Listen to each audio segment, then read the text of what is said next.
자, 하나님 말씀, 오늘 우리에게 주시는 하나님의 말씀은 요한복음 17장 13절부터 19절까지 말씀입니다. 요한복음 17장 13절부터 19절. 우리 한 목소리로 읽겠습니다. 시작. 이제 나는 아버지께 갑니다. 이제 내가 세상에서 이것들을 말하는 것은 그들이 내 기쁨을 그들 안에 충만히 가지게 하려는 것입니다. 내가 아버지의 말씀을 그들에게 주었더니 세상이 그들을 미워하였습니다. 이는 내가 세상에 속하지 않은 것 같이 그들도 세상에 속하지 않기 때문입니다. 내가 기도하는 것은 아버지께서 그들을 세상에서 데려가시기 위함이 아니라 그들을 악한 자에게서 지켜주시기 위한 것입니다. 내가 세상에 속하지 않은 것 같이 그들도 세상에 속하지 아니하였습니다. 그들을 진리로 거룩하게 하소서. 아버지의 말씀은 진리입니다.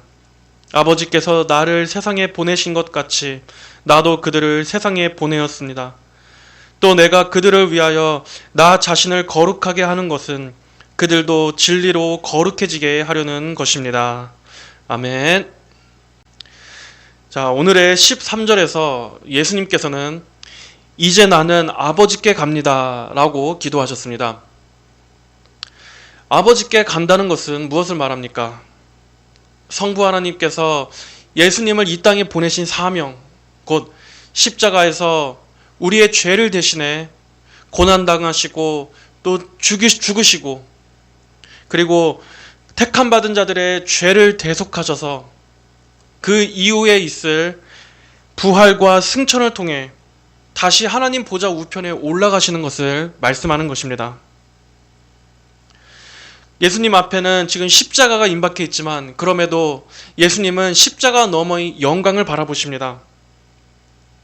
그 십자가의 죽음을 통해서 성부 하나님께서 영광을 받으실 것이고 그리고 또 많은 이들이 구원과 영생을 얻게 될 그 열매들을 바라보시면서 예수님의 지금 이 기도에는 그러한 간절한 기대와 열망이 담겨 있었습니다.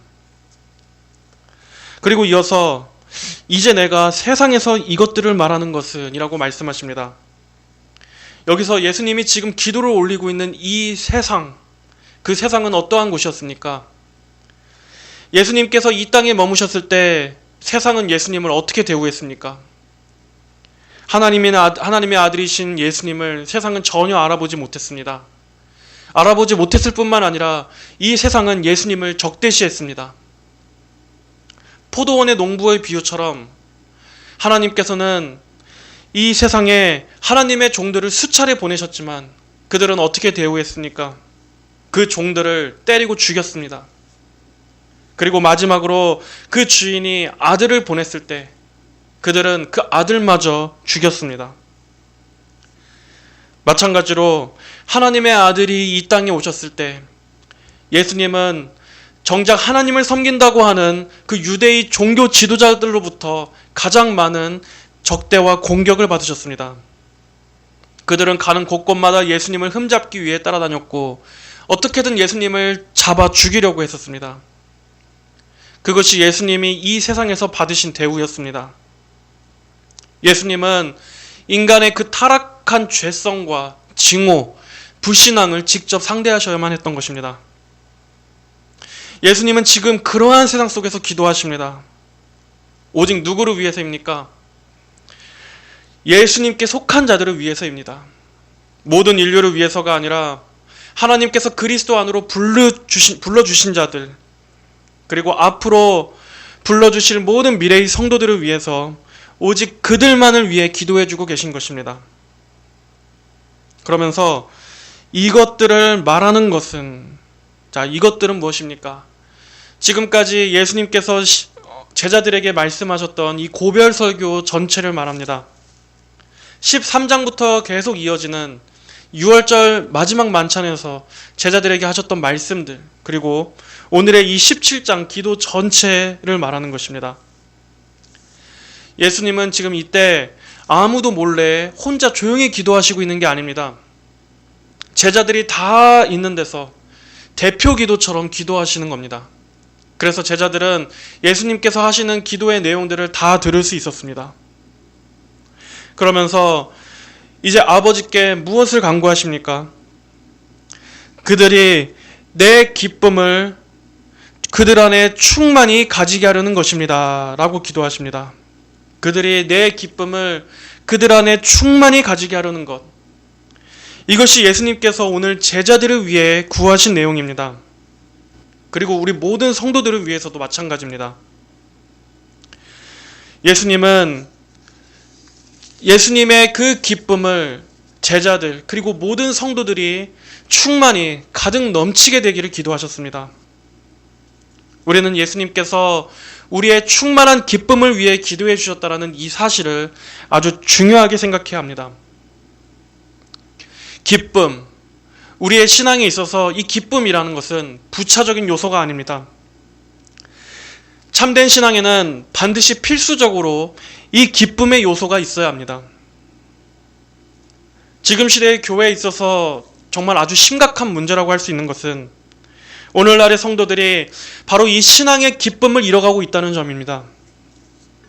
그리스도인들이 활기를 잃어가고 또 우리가 믿는 이 진리 때문에 그리고 하나님으로 인해 기뻐한다는 것이 도무지 무엇인지를 알지 못하고 그렇게 빈약한 신앙생활을 하고 있는 것이 아주 큰 문제입니다. 설령 기쁨을 누린다고 할지라도 그 기쁨은 다분히 자기 중심적인 기쁨일 경우가 많습니다. 우리가 보통 기쁨 하면은 어떠한 것들을 생각합니까? 하나님께서 내 개인의 행복을 위해 무언가를 해 주셨을 때 그것으로 기쁩니까? 아니면 내가 어떠한 것들을 구하고 기도했는데 그 기도에 응답해 주신 것으로 인해서 기뻐합니까?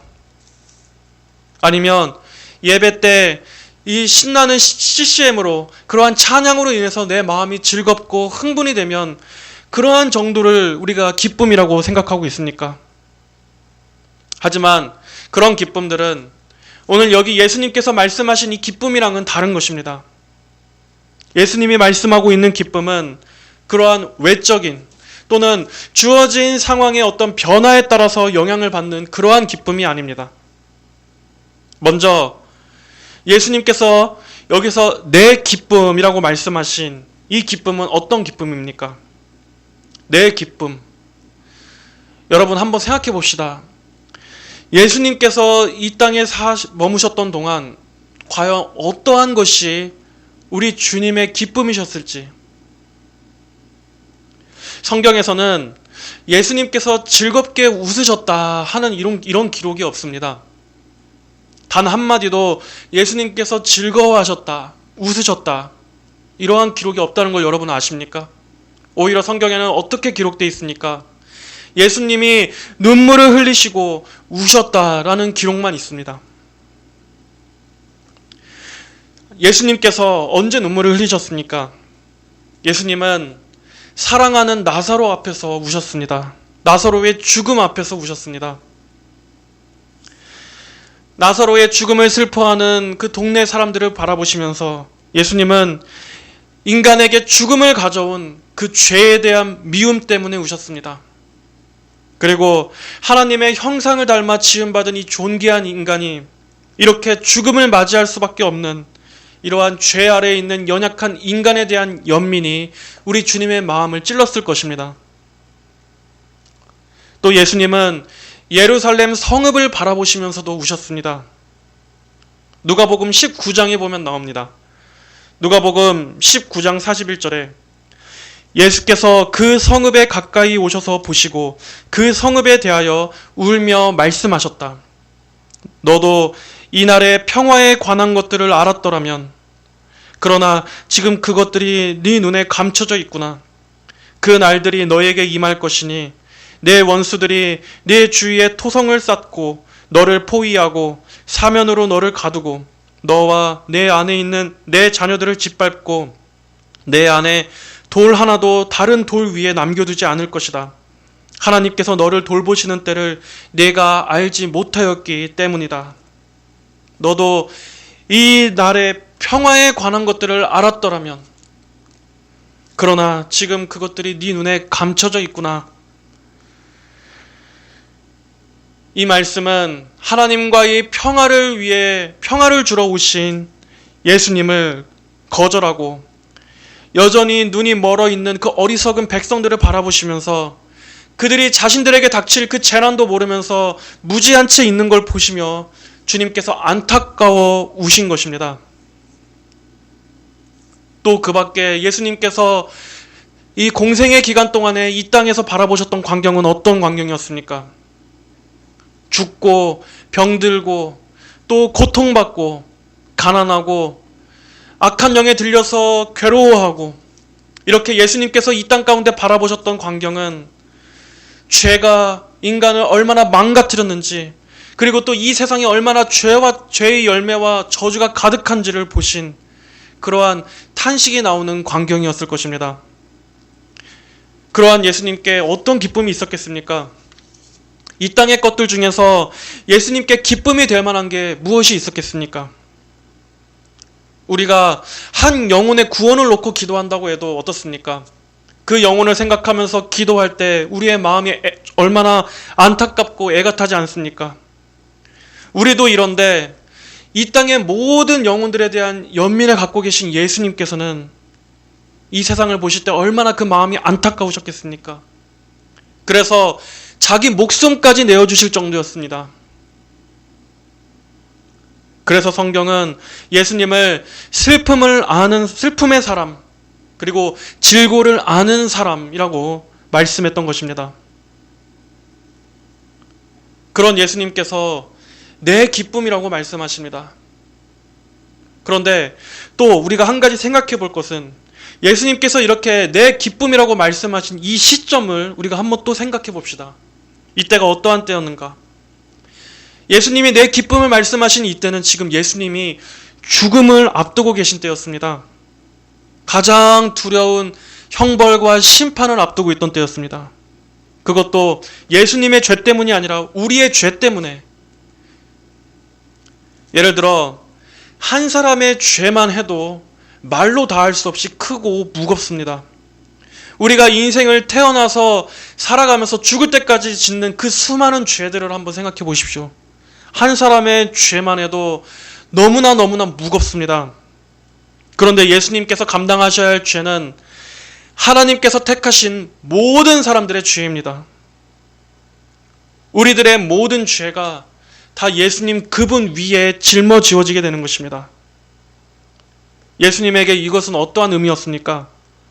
여러분, 예수님은 거룩하신 분입니다. 예수님은 정결하신 분입니다.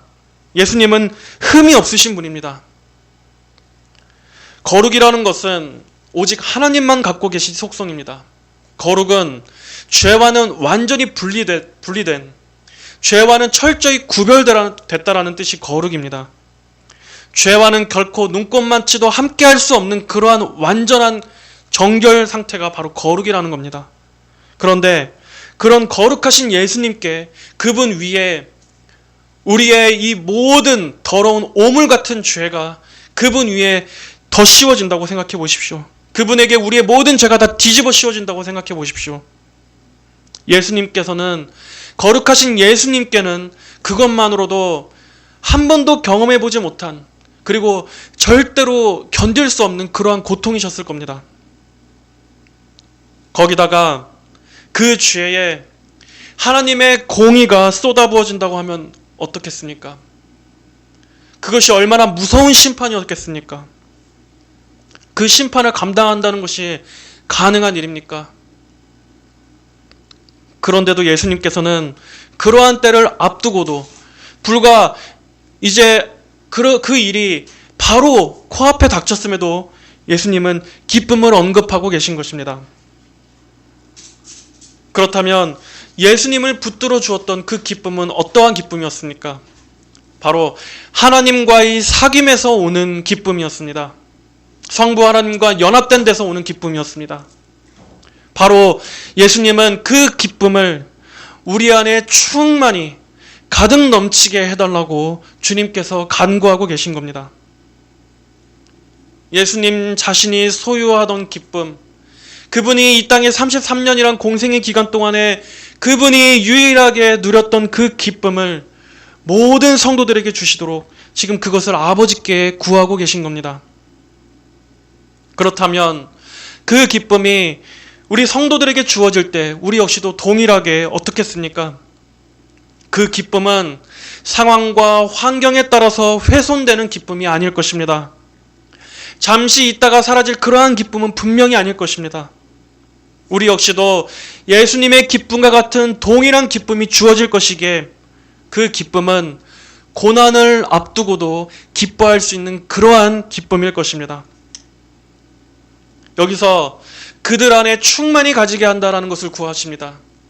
여기서 충만히 가지게 한다라는 뜻의 이 가진다는 것은 계속해서 소유한다라는 뜻을 가진 말입니다.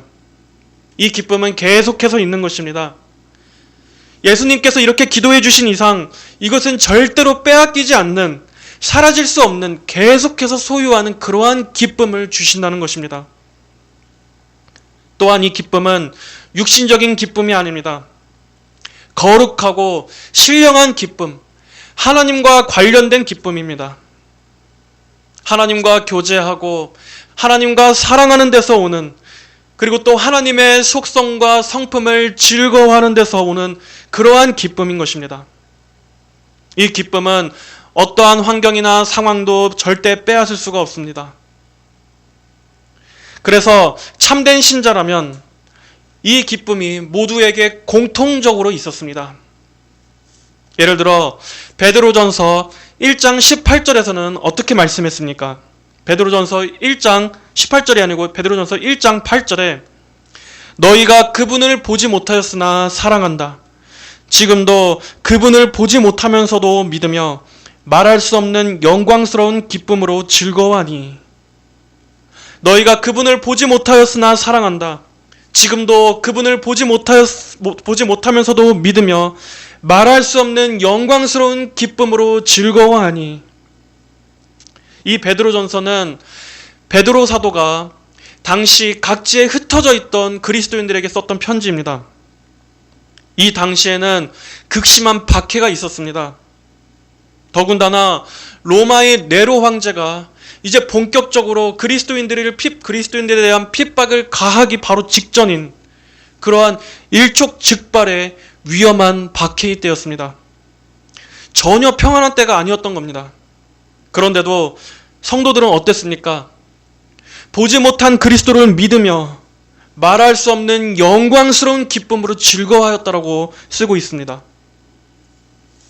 자신들에게 지금 엄청난 박해가 임박했음에도 그들은 그런 상황 가운데서도 예수님을 말할 수 없는 영광스러운 기쁨으로 즐거워했다는 것입니다. 신약 성경에서 기쁨을 권면하였을 때는 모두가 다 이러한 박해와 고난 가운데 주어졌었습니다. 사도 바울 역시도 마찬가지였습니다. 사도 바울 역시도 고백하기를 항상 근심하는 자 같으나 기뻐한다 라고 말했습니다. 근심하는 자 같으나 항상 기뻐한다. 그리스도인은 이 세상에 대해서 탄식하고 애통하지만 그러나 또 다른 마음에서는 어떠한 것이 분명히 존재합니까? 그 심령 깊은 곳에는 복음으로 인해서 그리고 영혼의 구원과 그 구원받은 영혼들에 대한 열매와 하나님 나라의 소망으로 인해서 기뻐한다. 그것도 항상 기뻐하는 이러한 신령한 기쁨이 있다는 것입니다. 또 데살로니가 전서에서도 사도 바울은 말합니다. 항상 기뻐하고 쉬지 말고 기도하고 범사에 감사하라.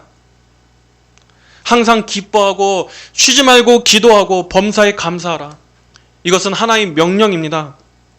여기에는 다른 어떤 부가적인 조건이 없습니다.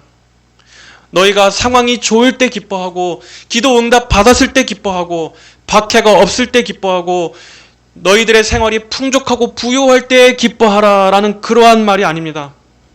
항상 기뻐하라는 것입니다. 우리의 상황이 어떻든 우리의 지금 이런 것들이 어떠한 조건에 처해 있든 너희는 항상 기뻐하라. 그만큼 주님께서 주신 이 구원의 기쁨은 훼손될 수 없는 영적인 기쁨인 것이기 때문에 그 어떠한 것도 우리의 기쁨에 해를 가할 수 없기 때문에 너희는 어떠한 상황 가운데서도 항상 기뻐하라. 그리고 빌립보서에서도 사도 바울은 동일하게 말합니다. 주님을 항상 기뻐하여라. 내가 다시 말하니 기뻐하여라. 이 빌립보서는 사도 바울이 로마의 감옥에 갇혔을 때 썼던 편지입니다. 그만큼 이 사실, 이 상황만 놓고 본다면은 전혀 기뻐할 수가 없는 상황이었습니다.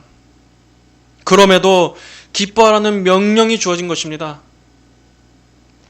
이러한 말씀들로 봤을 때 우리는 무엇을 할 수 있습니까? 이 기쁨은 절대로 우리 안에서 나올 수 있는 게 아니라는 것입니다. 우리의 육신으로서는 절대 나올 수 없는 기쁨입니다. 여러분, 사실 우리가 이렇게 말이야 쉽지, 만약에 정말 우리가 이러한 상황이 된다면 우리가 기뻐할 수 있겠습니까? 과연 그 기쁨을 우리가 유지할 수 있겠습니까? 지금 같은 이러한 시국에서도 한번 생각해 보십시오. 지금 우리나라를 보면서 얼마나 우리가 기쁨을 잃을 일이 많습니까? 거기다가 만약에 실제로 우리나라가 공산화가 돼서 전체주의 사회가 된다고 한번 생각해 보십시오. 교회 문 다 닫고 기독교인들을 다 잡아가고 우리의 신앙의 자유도 다 빼앗겨버리고 우리의 모든 국민들의 일거수일투족이 감시받고 통제당하게 되는 그러한 사회가 온다고 생각해 보십시오.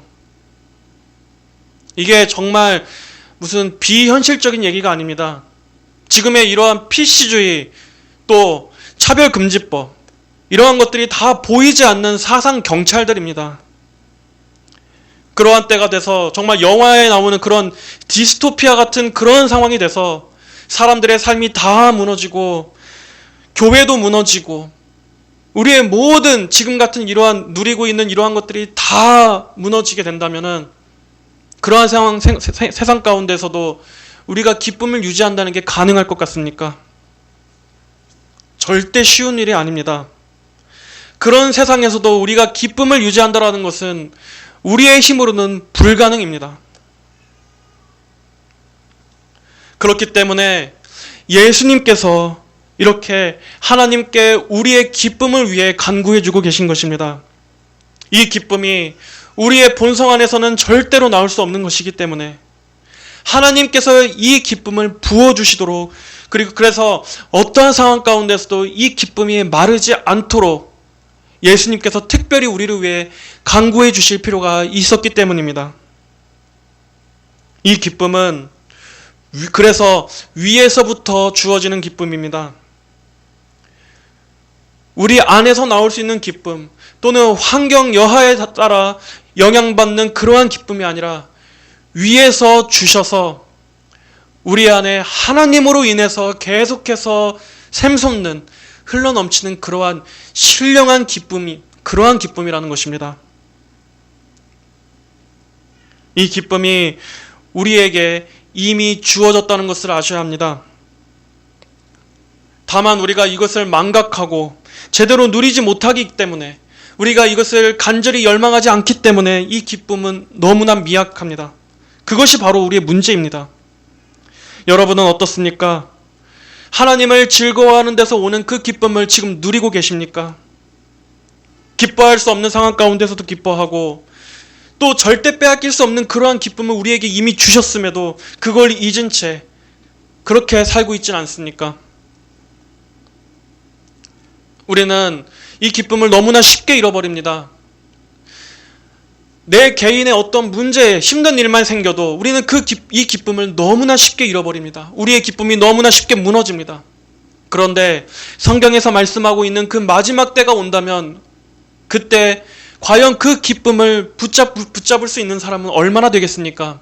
지금 우리는 조그만 이러한 시험에도 쉽게 침울해지고 쉽게 낙심하는데, 과연 그 적그리스도의 때가 올 때, 그때도 기뻐할 수 있는 성도가 얼마나 되겠습니까? 여러분에게 주신 이 기쁨은 너무나 크고 너무나 정말 소중한 그러한 신령한 영적인 기쁨입니다. 여러분 자신에게 그러한 기쁨이 주어졌다는 것을 알고 자각하고 계십니까? 만약 여러분이 아침에 눈을 떴을 때, 오늘도 또 이 지긋지긋한 하루를 살아야 하는구나, 또 이 지옥 같은 삶을 또 시작하는구나 하고 시작한다면, 만약 그렇다면 그러한 신앙은 아주 지금 심각한 문제가 있는 것입니다. 우리는 기쁨이 없다는 걸 당연하게 생각해서는 안 됩니다. 우리는 종종 그렇게 생각합니다. 내가 무슨 예수님 처음 만난 초신자도 아니고 이 정도 신앙생활의 연수가 됐으면은 기쁨이 메마르는 것도 당연하지. 어떻게 우리가 항상 기뻐할 수 있겠어? 하지만 그걸 당연하게 받아들이는 게 잘못된 것입니다. 물론 성도들에게도 기쁨을 잃을 때가 있습니다. 우리도 영혼의 어두운 밤을 보낼 때가 있습니다. 신앙생활을 하면서 슬럼프가 올 때도 있고 또 장시간 침체를 겪을 때도 있습니다. 그리고 하나님께서는 하나님의 그 연단의 목적으로 섭리적으로 우리를 일부러 그러한 시간 가운데 두시기도 하십니다. 하지만 참된 성도라면 그가 정말 하나님의 구원의 은혜를 알고 또 하나님의 은혜 안에 머무는 은혜 가운데 있는 성도라면 그 사람은 그러한 시간들 속에서도 하나님을 향해 계속 부르짖습니다. 자신이 지금 기쁨을 잃은 그러한 낙심되는 상황 가운데서도 그가 진정으로 하나님을 사랑하는 성도라면 그는 하나님을 계속해서 갈망하고 자신이 너무나 목이 마르기 때문에 더욱더 주님이 주시는 그러한 생명을 갈망하게 되어 있습니다. 하나님께서 속히 자신에게 그러한 구원의 기쁨을 회복시켜 주시도록 하나님의 도우심을 바라며 몸부림치게 되어 있습니다. 하나님께서 절대로 성도들을 계속 그 기쁨을 잃어버린 채로 놔두시지 않기 때문입니다. 그래서 그가 다시 하나님을 즐거워하는 그 기쁨을 회복함으로써 그 영혼이 회복되게 하십니다. 그러나 마귀는 언제나 이 기쁨을 빼앗으려고 합니다. 우리 성도들이 여러 가지 복잡한 일들을 통해서 또 사람과의 관계 때문에 또 정신없이 바쁜 일상 때문에 그리고 지금같이 이렇게 어두운 시대적인 압박을 통해서 우리 성도들이 기쁨을 누리지 못하도록 기쁨을 잃어버리도록 만든다는 것입니다. 그래서 어떻게 됩니까? 하나님께서 주신 이 기쁨을 우리가 생각조차 하지 못하도록 전혀 신경조차 쓰지 못하도록 만들어버리는 것입니다. 아니, 지금 이렇게 내 삶이 복잡하고 지금 우리나라가 이런데 이런 때 무슨 기쁨 같은 소리입니까? 이러한 식으로 생각하게 만든다는 것입니다. 우리가 그러한 마귀의 술수에 속으면 우리는 이 기쁨이 별거 아닌 것처럼 생각하게 됩니다. 하나님께서 주신 구원과 하나님의 이 복된 말씀들과 그리고 성령을 통해 인쳐주신 하나님의 자녀라고 하는 이 기쁨, 이 모든 은혜들이 지금 이러한 상황 가운데에서는 아무런 힘도 발휘하지 못하는 것처럼 그렇게 느낍니다. 그리고 지금 내 삶에는 아무런 능력도 없는 것처럼 그렇게 여기도록 만들어서 결과적으로는 우리 마음속에 하나님의 은혜 같은 거는 아무 능력이 없구나. 이러한 성경에 나오는 이러한 기쁨들도 그냥 다 듣기 좋으라고 하는 말이지 실제로는 아무런 능력이 없구나. 이렇게 생각하게끔 만드는 것입니다. 그렇게 우리 안에서 성도의 기쁨의 능력을 빼앗아 버립니다. 그래서 마귀는 성도들을 그러한 식으로 비참하게 만들고 하나님의 자녀들이 이 세상 가운데서 아무런 기쁨도 누리지 못하고 비실비실 살아가도록 그래서 결과적으로 누구를 모독합니까? 하나님을 모독하려는 게 마귀가 하려는 것입니다. 그러므로 우리는 절대로 이 기쁨을 빼앗겨서는 안 됩니다. 기쁨은 신앙의 부가적인 요소가 아닙니다. 우리는 이 기쁨을 빼앗기지 않게 싸워야 하고 이 기쁨을 탈취하기 위해 싸워야만 합니다. 그리고 이 기쁨은 우리의 마음이 고통 중에 있을 때 진정한 힘을 발휘합니다. 전혀 기뻐할 수 없는 상황임에도 불구하고 우리에게 이 기쁨은 그럼에도 우리에게 위안이 되게 해줍니다. 이게 바로 예수님께서 주신 기쁨의 능력입니다. 물론 우리가 어떠한 지치고 낙심이 되고 힘든 일이 있을 때 잠시 여행을 다녀오거나 또 가족들과 아니면 또 친한 지인들과 함께 즐거운 시간을 보낸다던가 또 어떠한 맛있는 음식을 먹고 또 우리가 좋아하는 어떠한 여가 활동을 하면서 이러한 기쁨을 누릴 수는 있습니다. 그 자체가 죄는 아닙니다. 하지만 그것들이 예수님께서 주시고자 하시는 본질적인 기쁨은 아닙니다. 예수님께서 주시는 기쁨은 모든 상황을 극복하는 기쁨입니다. 고난을 이겨내게 해주는 기쁨입니다. 지금 이 제자들도 앞으로 이들이 겪어나가야 할 세상이 어떠한 곳입니까? 그리스도인들을 증오하는 세상입니다. 이들은 세상의 미움을 지금 앞두고 있습니다. 요한복음 15장 18절처럼 세상이 너희를 미워하면 너희보다 먼저 나를 미워했다는 것을 알아라. 너희가 세상에 속하였으면 세상이 자기 것을 사랑할 것이나 너희는 세상에 속하지 않고 도리어 내가 너희를 세상에서 택하였다. 그러므로 세상이 너희를 미워한다. 이 세상이 제자들이 부딪혀야 할 세상이었습니다. 예수님께서는 바로 그러한 고난과 박해 속에서도 그것을 초월하게 해주는 위로부터의 기쁨, 예수님 안에 있는 기쁨을 그들에게 주셔서 지금 이 세상에 나가고자 하는 이 제자들을 무장시켜 주시려고 하는 것입니다. 이 세상에 대한 증오는, 세상이 성도들을 미워한다는 것은 이를 갈며 증오하는 정도의 미움을 말합니다. 하지만 그럼에도 우리는 이 말씀을 기억해야 합니다. 이 기쁨은 우리의 대적 여하에 상관없이, 우리의 상황에 상관없이 어떠한 상황 가운데에서도 극복하게 해주는 기쁨이라는 것을, 모든 고난 중에도 기뻐하고 환난 중에도 기쁨을 소유할 수 있도록 해주는 예수님의 기쁨이라는 것을 우리가 의지적으로라도 기억하고 의지적으로라도 붙잡아야 합니다. 이것을 위해 적극적인 믿음의 싸움이 있어야 한다는 것입니다. 성도는 이 세상의 죄악을 보면서도 탄식하지만, 그럼에도 탄식하면서도 기쁨을 잃지 말아야 합니다. 우리는 이러한 세상의 악함과 또 우리 자신의 죄와 싸우면서도 마음 깊은 곳에서는 하나님으로 인한 기쁨을 지켜내야 합니다. 여러분, 현실의 이러한 어두움이 우리 성도들의 기쁨을 집어삼키지 않게 싸우십시오. 성경은 여호와를 기뻐하는 것이 너희의 힘이다 라고 말씀했습니다. 그렇습니다. 하나님을 기뻐하는 것이 우리 성도들의 힘입니다. 우리에게는 그리스도 안에서 주어진 이 영생이 있다라는 것, 그리고 또 끝까지 우리를 보존하시고 지키시는 하나님께서 바로 우리의 하나님이시라는 이러한 사실이 있지 않습니까?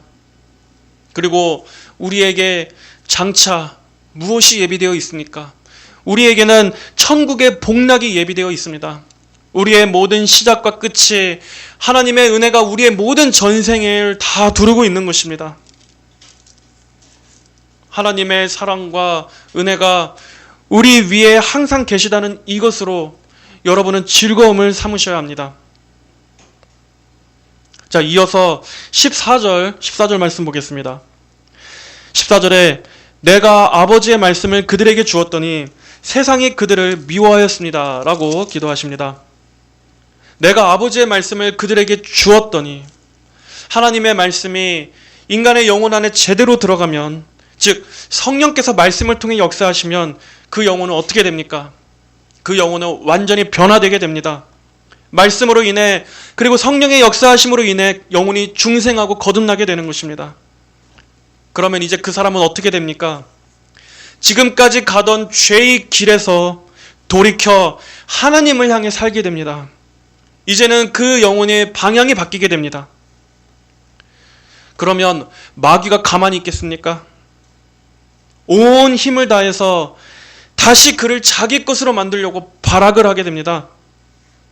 이렇게 하나님의 말씀으로 사람이 한번 뒤집어지고 나면 그는 이제는 세상의 길, 죄의 길과는 반대편의 길을 가기 때문에, 세상에 속하지 않기 때문에 마귀의 표적이 됩니다. 그래서 마귀는 그를 미워합니다. 여기서 제가 방금 말씀드렸듯이 미워한다는 것은 단순히 미워하는 정도가 아니라 아주 미워서 이를 부득부득 갈 정도의 증오를 말하는 것입니다. 그래서 어떻게든 그 영혼을 박해하고 죽이고 증오하기 위해서 마귀는 총공격을 가합니다. 바로 그러한 관점이 이 세상이 우리 성도들을 바라보는 그러한 관점입니다. 마치 예수님에 대한 마귀의 미움처럼 마귀가 어떻게 했습니까? 예수님의 오심을 어떻게든 방해하기 위해서 구약 때부터 계속해서 이를 갈고 회방했지 않았습니까?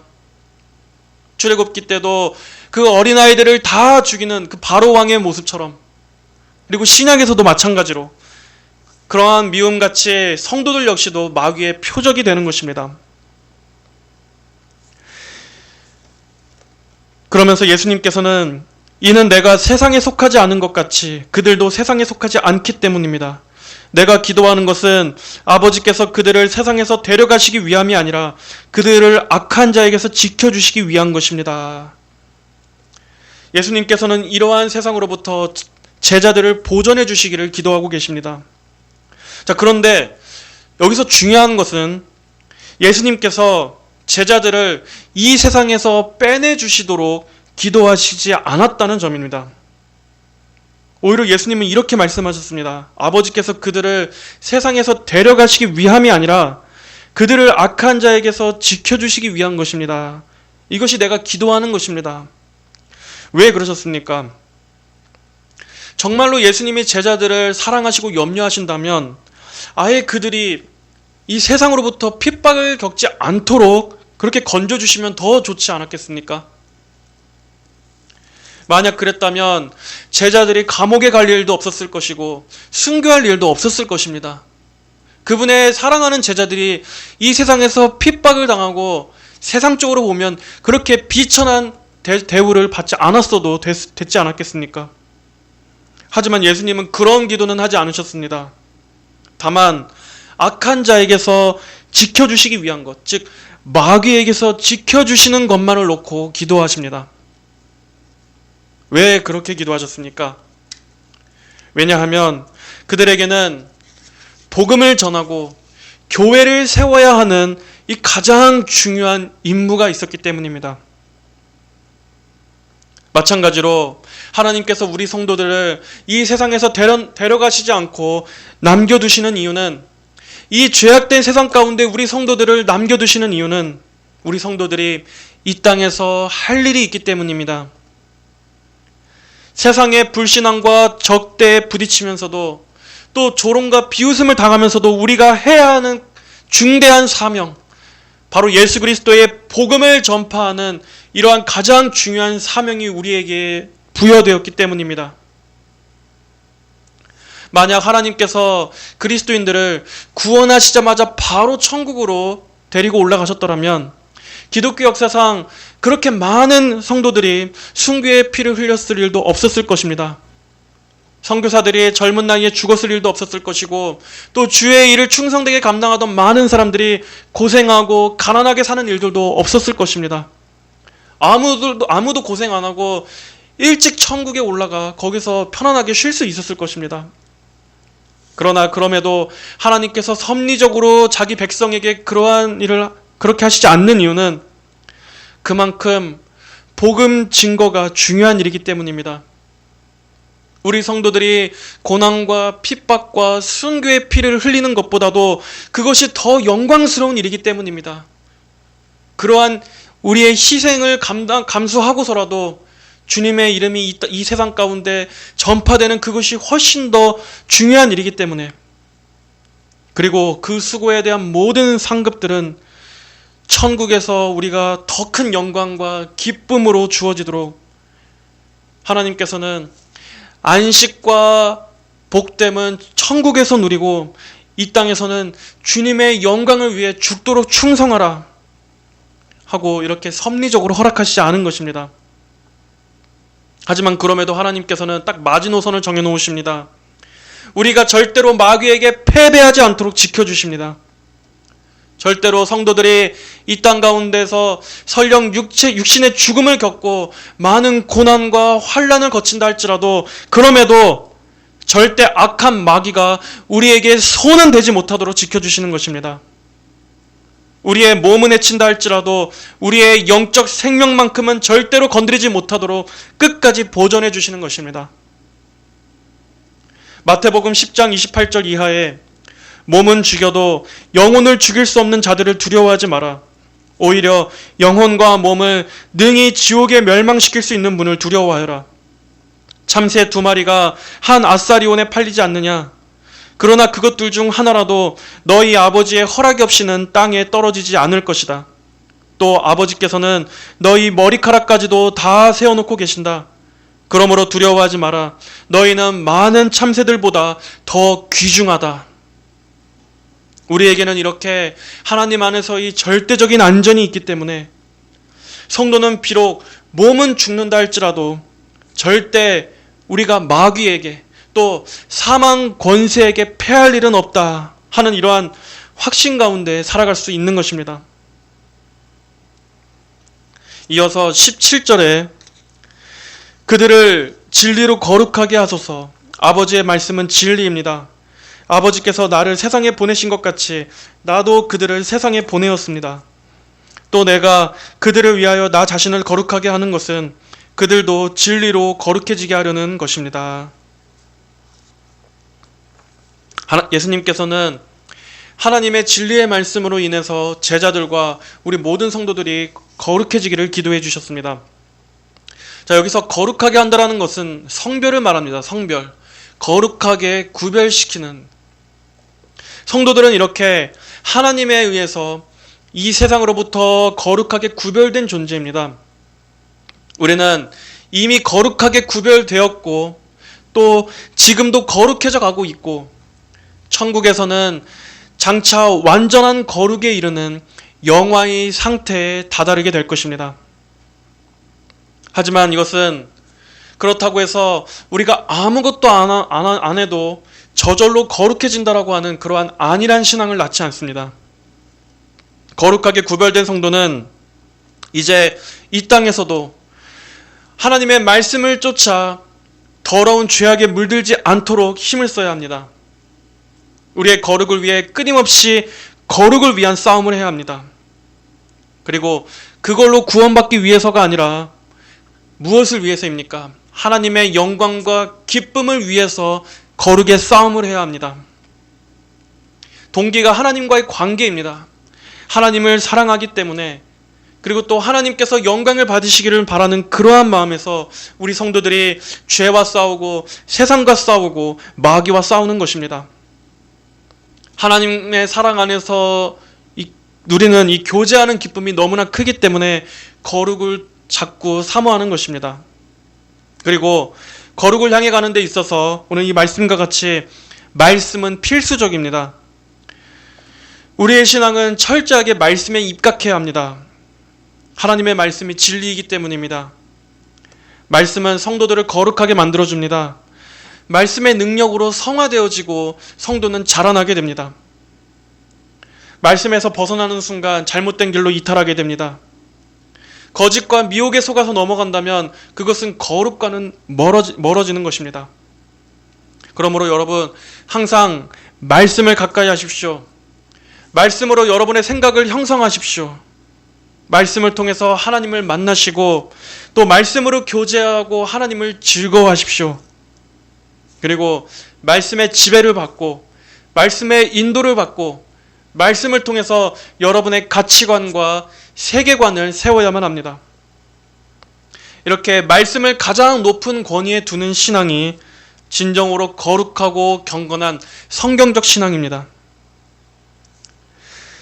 자, 이렇게 예수님께서는 오늘 말씀에서 먼저 성도들 안에 예수님의 기쁨이 충만하게 될 것과 또 우리를 지켜주셔서 악한 자에게서 우리를 지켜 보존해 주실 것과 그리고 마지막으로 우리 성도들의 거룩을 위해서 기도해 주셨습니다.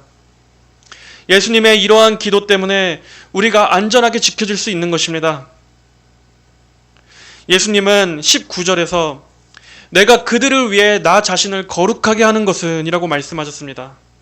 내가 그들을 위하여 나 자신을 거룩하게 하는 것은, 예수님은 거룩하신 분이시기 때문에 거룩해질 필요가 없으신 분입니다. 이 말씀은 그럼 무슨 뜻입니까? 예수님의 십자가 죽으심을 말하는 겁니다. 예수님께서 나 자신을 거룩하게 한다는 것은 바로 우리들을 구원하시기 위해서 자신을 십자가의 화목제물로 내어주시는 것, 그것이 바로 나 자신을 거룩하게 한다라는 의미였습니다. 그분의 피로 우리가 구속함을 얻어서 우리를 거룩하게 하시기 위해 필연적으로 주님께서는 십자가를 지셔야만 했습니다. 여러분, 예수님의 이 피가 우리를 보장해 주시기 때문에 성도들은 하나님 안에서 점점 더 거룩해지게 될 수 있는 겁니다. 그래서 마침내 우리는 구원의 완성까지 지켜지게 될 것을 의심하지 않고 믿고 의지할 수 있는 것입니다. 우리 편에서는 끊임없이 싸우고 인내하는 것이지만 이 모든 것 위에는 예수님의 보증이 있다는 것을 항상 바라보십시오. 이렇게 예수님께서는 이제 곧 떠나시지만 제자들과 또 후에 앞으로 믿게 될 모든 성도들을 위해서 이렇게 기도해 주시고 가장 큰 지원을 해 주셨습니다. 그리고 지금은 성령을 통해서 모든 각 성도들 곁에 함께 계시고 성령을 통해 우리를 도우시고 붙잡아 주시는 이 축복을 베풀어 주셨습니다.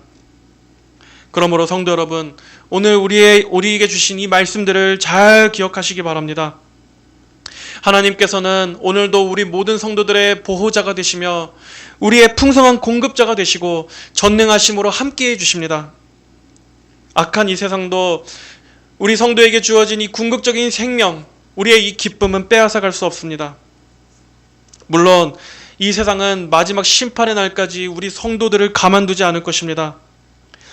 예수님께서 오시기 전까지 이 세상은 점점 더 살기 어렵고 어두운 곳으로 바뀌면 바뀌었지 앞으로 점점 더 살기 좋아지고 복된 곳으로 바뀌지는 않을 겁니다. 하지만 하나님께서 여러분들을 영원히 보존해주고 계십니다. 악한 마귀가 손도대지 못하도록 여러분의 영혼은 그리스도 안에서 하나님의 보호를 받고 있음을, 철저한 보호를 받고 있음을 믿으시기 바랍니다. 이 땅에서는 우리의 기쁨을 빼앗으려고 하는 많은 회방들이 있습니다. 사방을 둘러봐도 그렇고 내 자신을 봐도 우리는 매일매일 탄식이 나옵니다. 우리의 모든 상황은 어디에도 기쁨을 얻을 일이 없습니다.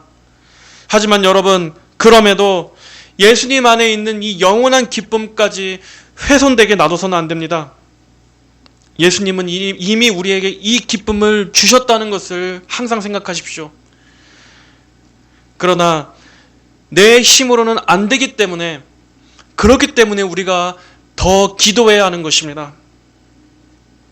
항상 기뻐하고 쉬지 말고 기도하고 범사에 감사라는 것은 이 모든 게 서로 연결되었다는 말입니다. 기쁨을 빼앗기지 않기 위해서는 항상 기도하고 항상 감사해야 합니다.